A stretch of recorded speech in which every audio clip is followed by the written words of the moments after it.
Thanks for tuning in to Proline TV, the Ourlads Football Network, as we get the opportunity to talk about the New York Giants. And anytime we do that, we turn our attention to this gentleman here from the New York Post, NFL reporter Ryan Dunleavy. How's it going, Ryan? What's up, Greg? How are you? Doing good. Good time to have this conversation, considering the big news that I'm sure Giant fans, or most Giant fans, should be stoked about. Of course, it's, anything's possible, but that's why we have you on. So we'll get into that. We'll get into of course, it's still early stages of the offseason, but we'll try to find out what the Giants will probably look to do to bolster up their depth chart in free agency and the NFL draft. So let's start up there at the top, Ryan. Are fans generally excited about bringing in John Harbaugh? Yeah, I mean, it's the most excited I've ever seen this fan base. Probably even more so than the Vikings playoff win a couple years ago. I started doing this 8 years ago, so it's the most excited. I missed the Coughlin era, but the most excited I've seen them since, and with good reason. Harbaugh gives them credibility. He gives them what I call a high floor hire. No more punchline for, medium Pepsis giveaways and not having a healthy kicker on the field and, all the kinds of stuff, all the kinds of Jets-like stuff that the Giants were doing. All that stuff should be done. If John Harbaugh has a bad season, it's like 7 wins.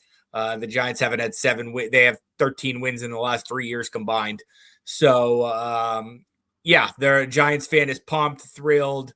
They were ready to give John Harbaugh the moon, and what they ended up giving him was 5 years, $100 million, and final say over the roster. Yeah, when you have a coach that's had this much success in one location and it's all about the Super Bowl and playoffs aren't good enough, it's no surprise when they feel better off going somewhere else, where if you get that team just to the postseason, the fan base is ecstatic. And that's exactly what's going on now. So now, again, say what you want about Harbaugh being fired and all that. But, you get the feeling that I'm sure this is not a bad move for Harbaugh. If he thought it was, maybe he'd decide to take the year off, which I think Mike Tomlin's going to. But this is a really good opportunity. I mean, I thought this was maybe the best job available when the carousel began, because of the market, because of the young players on offense, on defense, including the young quarterback Jackson Dart. And that just made it that much easier for John Harbaugh to make this decision. Has he spoken a whole lot yet about why he's been there? Has there been a press conference yet? Yeah, it was yesterday. Yeah. So Dart is a huge reason why he got the job, why he wanted the job. They had a 2-hour sit down, basically, but while Harbaugh was on his interview, the Giants pretty much had to break it up because they were so deep into talking football and life. They're going to be a perfect match, both personality-wise. Dart loves football. He's dying to win. And scheme-wise, obviously, he's not Lamar Jackson. No one is, but he is a running quarterback. And Harbaugh and his staff will be able to teach Dart how to take better care of himself as a runner. Ownership was a big selling point to Harbaugh. He's known John Mara through league committees and owners meetings, and this kind of stuff really rich people hang out at in the NFL. They've known each other for years that way, had a mutual respect across enemy lines. Obviously, his dad is a coach's coach. Instilled, the Giants are a premier franchise. He's thinking of the Frank Gifford days.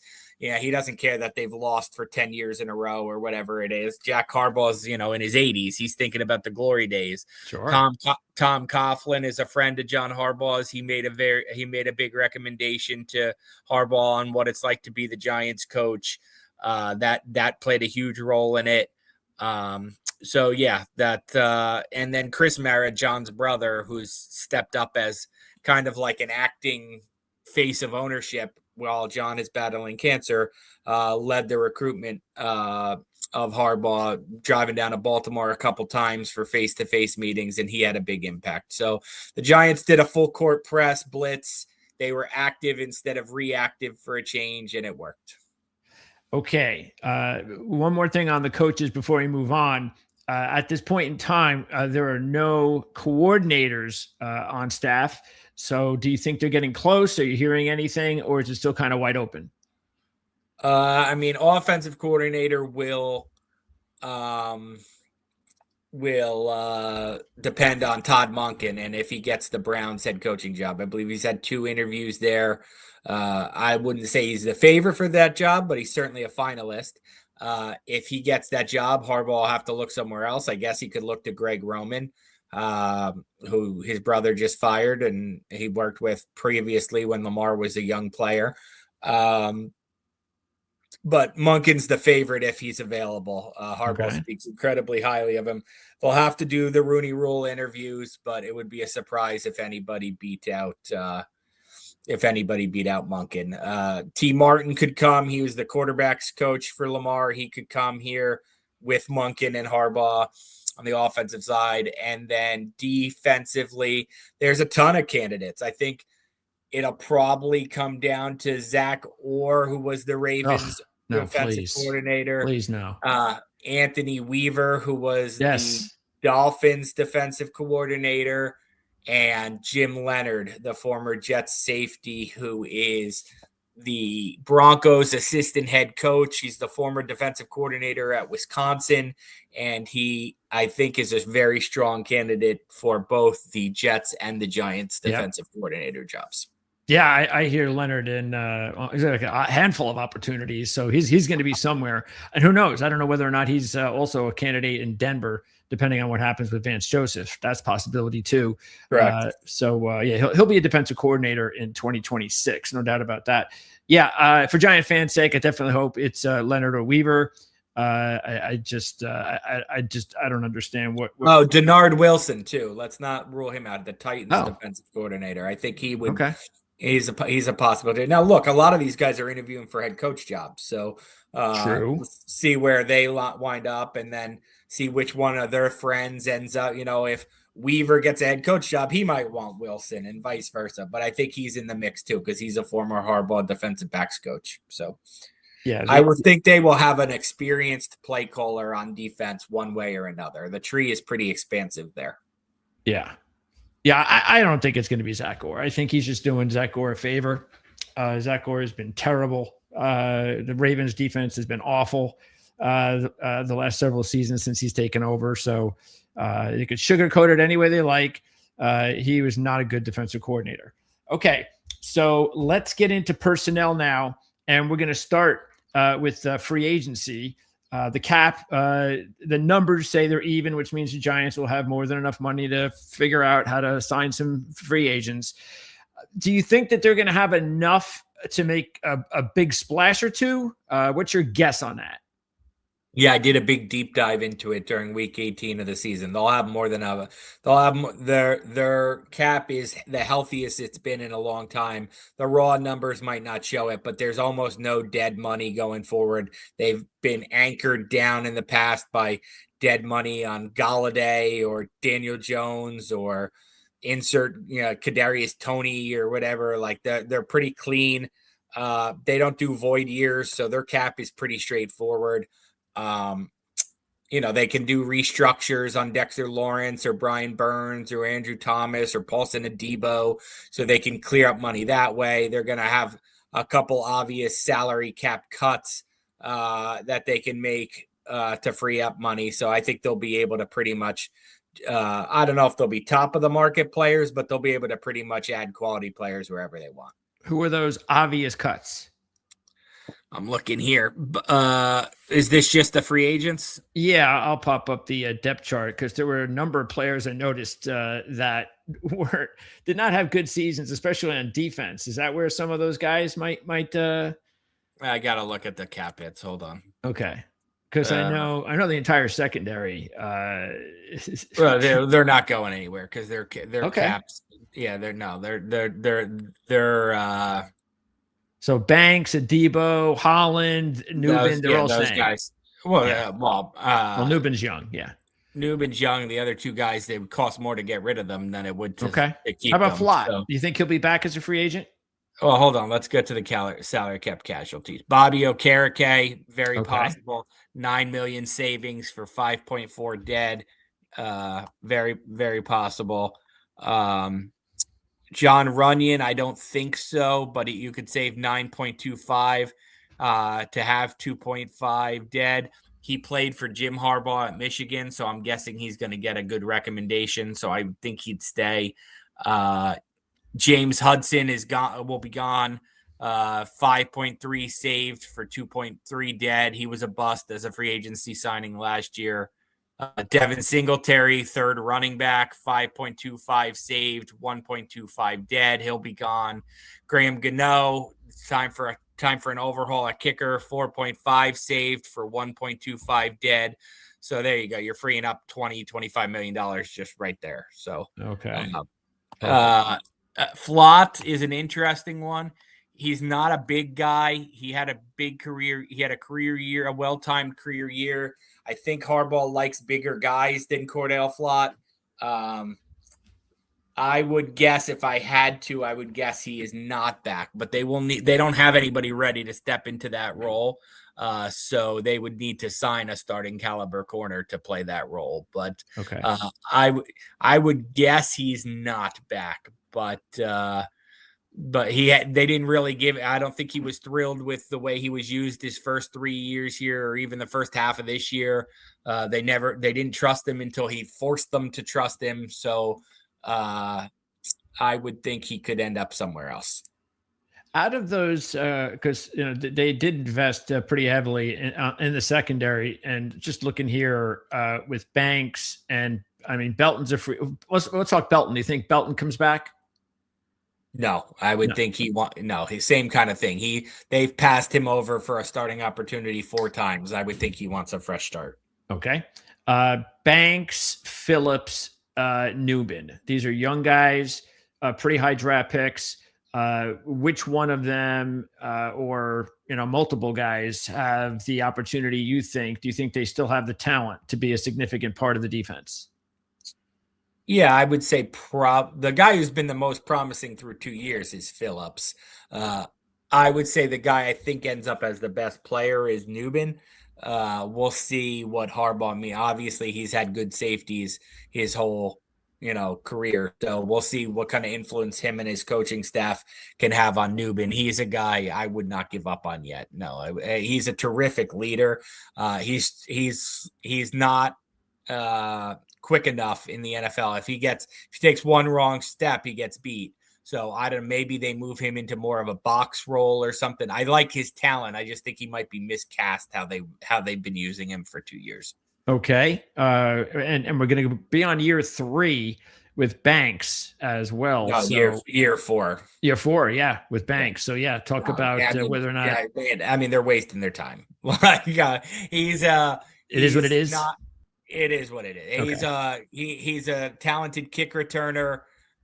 He's the classic, looks the part. He's athletic. He has got burst. But he hasn't gotten any better. His flaws from day one are still his flaws. He doesn't turn his head in coverage. The ball drops over his head all the time. He's not a good tackler, not a high effort player. I can't imagine John Harbaugh is going to like Deonte Banks. Okay.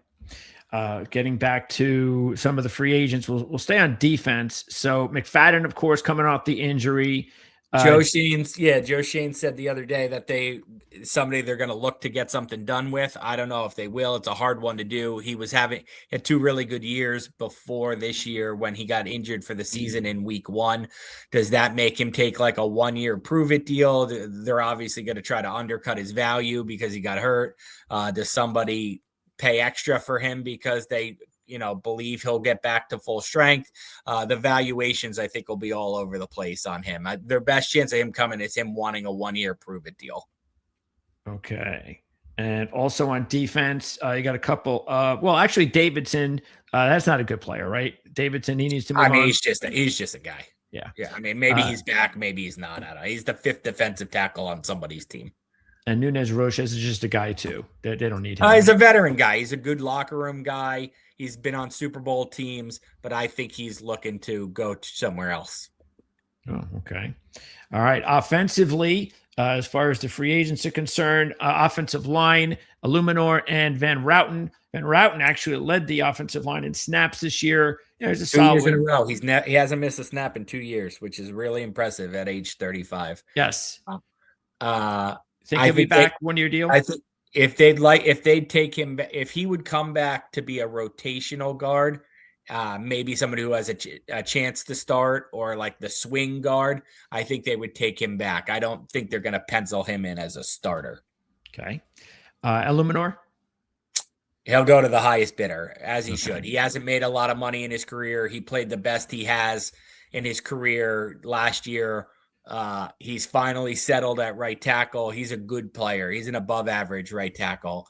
I believe he will take the highest. I believe he'll go to the highest bidder. Now, maybe that's the Giants. I mean, Harbaugh was part of drafting him with the Ravens in 2017. He didn't develop until much later. He's, he's from London, got a late start in football, but he's playing his best ball right now.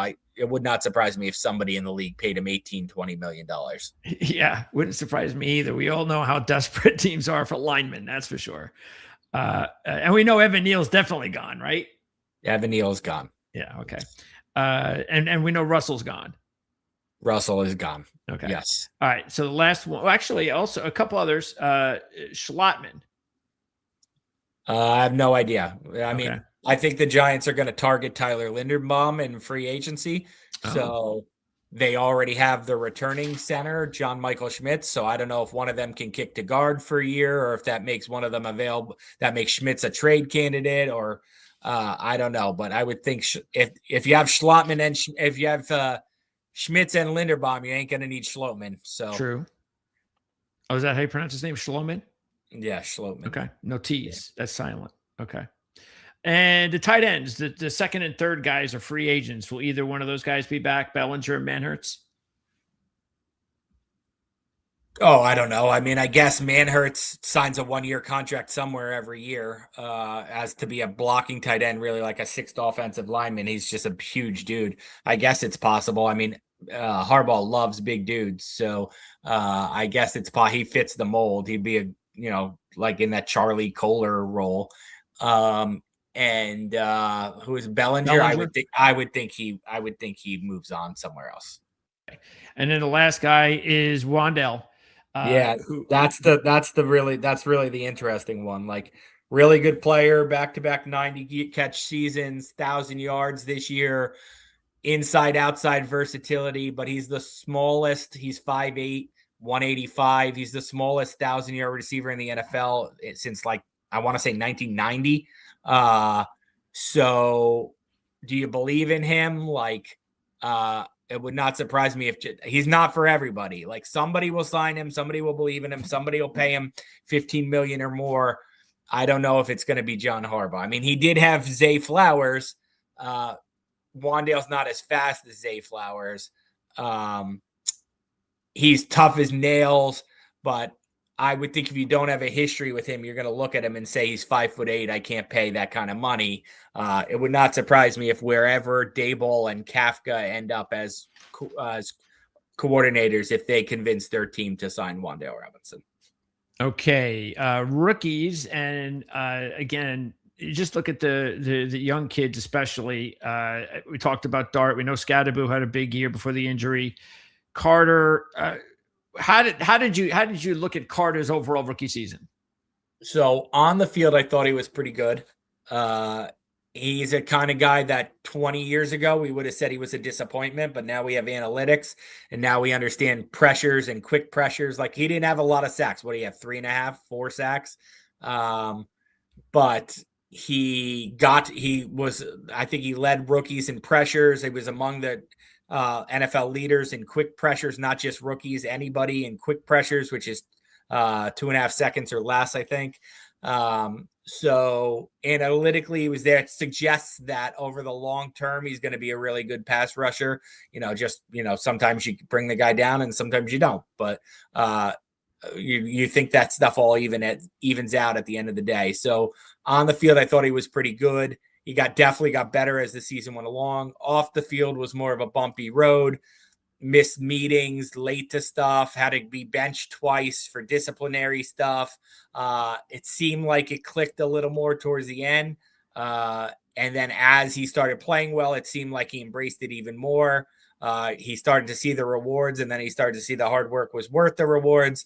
I would think John Harbaugh will have a foot up his butt pretty far and will get the most out of him. Okay. Also on the defensive front, how did Darius Alexander look? Okay. Yeah. Okay. You would expect more from a 3rd-round pick, but definitely somebody who got better as the season went along. Was a healthy scratch week 1. He looked like he got better, like he's a competent, 3rd, 4th kind of defensive tackle. I don't think he's a pencil you in next to Dexter Lawrence starter, okay, but like a rotational kind of guy, which, you probably wanted more out of a guy who's 24 or 25 getting drafted. You wanted an immediate impact, but that doesn't always happen. I know Corey Black is a rookie who originally went to the Jets. He actually played almost 200 snaps. Do you think he's part of the depth in the defensive backfield, or he's just a player? Yeah, I have no idea. Okay. Honestly, he made no impact on me whatsoever as a rookie. I have no idea what they're gonna think of him once John Harbaugh and the staff comes. Once the new staff gets their hands on him, I have no idea. He started 2 games. The back of the Giants secondary was all over but he actually, when Banks got benched, he actually jumped over Banks at some point. So in a meritocracy, that might work for Corey Black, where he's not just seen as a 7th-round pick, he's seen as how he can play. That might actually work for him. And how the other offensive guys look? Fedone, I guess he didn't play much. He broke his foot, I think, at the end of the year, so he barely played. Okay, and then the offensive lineman from Purdue, he played good. Yeah, no, he played good. I don't know. There will be a temptation for the Giants to put Marcus Bowe, if they lose Jermaine Illuminor in free agency, to go with the cheap Marcus Bowe starts at right tackle plan and use the resources elsewhere. That would worry me. I don't know if he's ready for that, to be the every down starting right tackle on an offensive line that finally got pretty good this year after 15 years of being bad. That would be a lot of pressure to put on Marcus Bowe. I would rather see him as a good swing tackle you can have confidence in, especially because Andrew Thomas misses games. But no, he provided a lot of reason for optimism. Okay. Now, are there any other young players on the roster that fans outside of New York, outside the team, they don't follow the team, they don't realize that there are a couple of young players that might actually wind up being, part of the roster on a much larger scale in the next year or two? Well, I mean, we didn't talk about Cam Skattebo, but I assume everybody knows Cam Skattebo. Oh, yeah. I mean, he's a viral sensation, yeah. Crazy person. He'll be part of it. Him and Tyrone Tracy. Look, I've been really critical of the Giants for letting Saquon Barkley go. They might have a nice little tandem there with Tracy and Skattebo. I think that could work. Somebody who I'm looking at the rest of the roster in terms of young players. You said that. I don't see a whole lot. There's not a lot. No. I mean, the Giants roster in a nutshell, Greg, is top heavy. Like, they have 8 or 9 pretty good high end players, and then player 10 and player 53 are not that different. So that's kind of, they need to build up reinforcements. That's where they need to be. Okay. How is this kid, this linebacker here? Oh, Theo Johnson. There you go. There you want a guy, Theo Johnson. Him and Dart have a really good connection. I don't know. He probably had 5 or 6 touchdowns this year. the building's high on him. Obviously, we don't know what Harbaugh thinks of him, but he had a pretty good. Too many drops, but also showed some explosiveness. And the Giants don't have enough explosiveness outside of Malik Neighbors. So Dart likes him, and we all know what a quarterback, tight end, best friend relationship can do for you. And you're mentioning Gano is a potential casualty. Gunner is a free agent. You think I know the special teams coach is coming back, right? So I don't think so. That would surprise. Really? Did that come out? Oh no, You might be breaking news to me. I don't know. Yeah, I wouldn't expect him back. I mean, Harbaugh's a special teams guy. So I didn't realize that he had let him go yet. Okay. I mean, he hasn't let anybody go yet. Oh, okay. I didn't realize that. Okay. Yeah, but so he's probably going to replace him as well. I would think so. He's a special teams guy. I would think he has his own special teams. They blocked Chris Horton from an interview, which tells you they were trying to replace the guy they have. But the Ravens aren't letting Chris Horton interview, so I assume he'll turn somewhere else. But yeah, that's so we're going to see a lot of changes on special teams. I would think makes a lot of sense. Yeah, I would think they'd wipe out that whole operation. Maybe Casey Kreider, the long snapper, stays, but wouldn't surprise me to see new coach, new punter, new kicker. Okay, all right. Now let's. Besides Neighbors and Scadaboo, are there any other guys that just didn't play a whole lot this year that the outside fan just doesn't realize? Oh, don't forget this guy will be back next year and he's going to be a big help. Probably not, right? You're talking about injury wise? Yeah, guys like Neighbors and Scadaboo who missed a lot of time. McFadden played the one game, and like I said, he's a starter if he's healthy and what he used to be. Let me look at this. I think that's it. Yeah, I would say that's it. Yeah, there's nobody. Yeah, no, there's nobody else coming back from injury or whatever. Okay. All right. And then let's dive into another big one here. And that is the overall team needs for the Giants. And I know there's a lot. But again, as you said, and you're very accurate, obviously, in the fact that there are some top-heavy, talented players here. So let's go into, I don't know whether or not you have a definite, is it like an absolute number one, no question need? Well, it depends what happens in free agency. Like, so if you're telling me right tackle, if you're telling me Illuminor, Wandale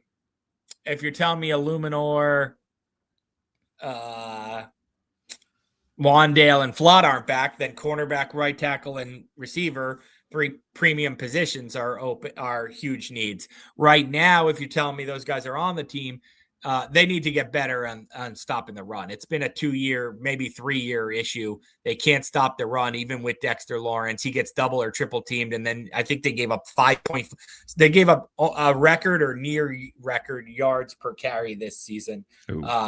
Whether that's middle linebacker, defensive tackle, up the middle defense, they need run stuffers. So whether that's, Devin Lloyd, whether that's a 320 pounder next to Dexter Lawrence, whatever that is, that if the roster today, if you're counting the free agents on it, that would be probably my number one need. But if you're telling me Wandale's not here, then they might need 2 receivers. Right tackle, I don't know that I'd go with Bo. And then cornerback, obviously, you can't play Banks, so they need a starter there.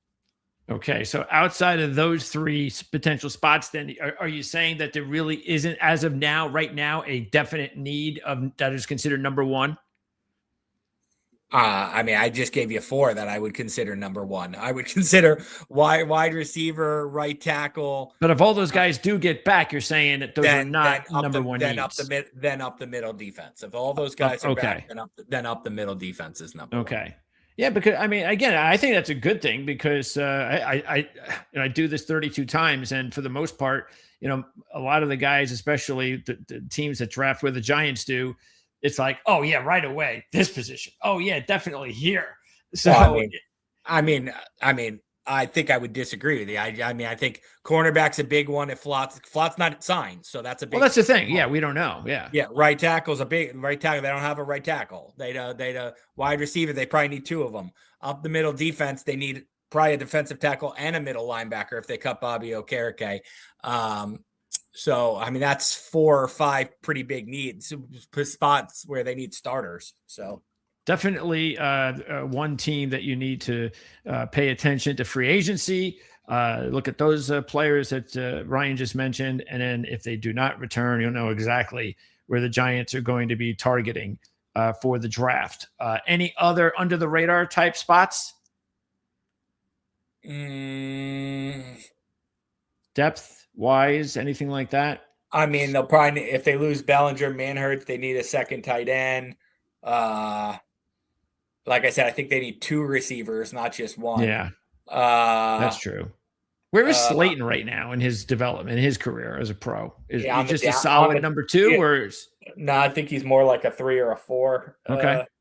They paid him like a number 2, and I think they probably would like to have that back. He had too many drops last year. He had. I've always been a Darius Slayton guy. He's been uber consistent in his career. Last year, it was a miserable year for him. To me, he can't be your 2.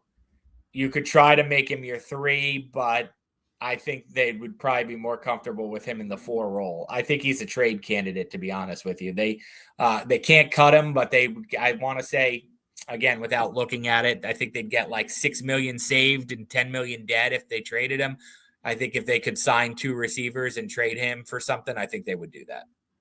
And let's say they're not successful with Linderbaum, and that would be a major move. Do you look at this situation at center and say, yeah, if Linderbaum isn't signed, if they don't get one of those guys, they definitely have to do something at some point in this draft to add another center? No, Schmitz had his best season. I mean, he could be a starter. I probably would actually, if it wasn't for the Harbaugh Ravens tie, I wouldn't even consider Linderbaum an option. Like I would say Schmitz can start. He was serviceable as a center, and I would go target a big guard. Like, I don't know who the best guard on free agency is, but that's probably what I would do if not for the Harbaugh connection. Now, maybe you get Linderbaum and you convince Schmitz to kick to guard for a year. I don't know, but I don't have a problem with Schmitz as one of my 5 starters. I think he got better this year. Okay. All right. And at quarterback, we know Dart's there. So Winston, he'll just come back next year as his backup? Correct. They're settled at quarterback. Dart on the rise. Winston can still play as a backup. Yeah, and I'm sure they'll add some, they'll probably add a undrafted rookie and kick around the league, Tim Boyle veteran as to the practice squad or whatever to be the 3rd quarterbacks. Excellent. All right. So yeah, it's not as bad as it might appear in New York because not only do they have some really good players, some talented players, some number 1 talented players, but they have a young quarterback, and that's as you know, Ryan, that's like half the game. And they have a Super Bowl winning coach who you expect to maximize the play. That's the thing, is like the Giants haven't maximized their players, so you would think Harbaugh and his assistants will be able to maximize guys. Yeah, it should be depending on the offseason. If they have a really successful offseason, the Giants are going to be, well, of course, they got to develop Dart. And if that happens, then I just, the NFL, the Giants could end up being a team that's right there all the way to the end of the regular season. I mean, we didn't really talk too much about the pass rush. That's probably the best part of the team, right? Yeah. It's like Dexter Lawrence had a bad year, but unless you think he's done, you think he'll come back and play better next year. Brian Burns was a defensive player of the year candidate. Abdul Carter, we talked about, really promising. And then, you asked me about a player who we forgotten who could be coming back from injury. Kayvon Thibodeau missed the last 7 games of the season. He's going to be on a walk year this year. He signed to his 5th-year option. He'll be motivated as all heck to play well. So probably not even going to start with Carter and Burns there. But a good player, a quality NFL player, probably not ever going to be worthy of the number 5 pick in the draft, but certainly a quality NFL player who can start for some teams. So I don't know, does he get traded? I don't know. Does he impact? But he's kind of a guy people have forgotten about, and he's gotten better. might not have the pass rush numbers he had a couple years ago, but he's a better run defender than he was a couple years ago. Yeah, the defense, let's say they do bring back McFadden and they add another player or two. You get the feeling that secondary is the last line of getting that defense to be a top 10 tier unit next year, because that front wall that they have on defense is so talented. And against the pass, they still can't stop the run. They got to stop the run. Yeah. A great point. Because that's the thing. A lot of people don't, they look at all these great pass rushers and they do Correct. Forget that. And that's correct. The problem with the Giants is like they didn't get in a lot of pass rushing situations. They were behind a lot, and teams were shoving them, and then teams were in 2nd and 2. So yeah, not good. But there's a lot of hope, no question about it. And unless look, if something big happens, we'll look to have you back between now and the draft. If not, we look forward to talking to you definitely at some point right after the draft to see how the entire offseason went. What are you working on? Anything specific right now for the Post? Anything that has John Harbaugh's name in it. Anything, if you know him, if you ever had a cup of coffee with him, if he dated your daughter, reach out to me. I want to write about it. Okay. Sounds good. Ryan, appreciate it as always. Thanks for having me on, Greg. You got it. Ryan Dunleavy of the New York Post. We have links in the description of this video. You can check out all of Ryan's work at the New York Post. And again, we'll look forward to having him on without a doubt after the offseason pretty much concludes after the draft, and to talk to him before the season begins, right around training camp time and the preseason. We'll see you guys tonight at 8:00 when we talk about the Arizona Cardinals with Jess Root. So if you're a Cardinal fan out there, then you want to check in with us later tonight. And that's about it. We'll see you the rest of the week. We have more football shows, including tomorrow at 1:00. We'll take a look at the championship round with Jim, with Mark, with Andy and I. That's at 1:00. And then I'll have an interview also talking Minnesota Vikings football with Adam Patrick on Friday. So once again, for Ryan Dunleavy, I'm Greg DePalma. Thanks for tuning in here. Proline TV, Ourlads Football.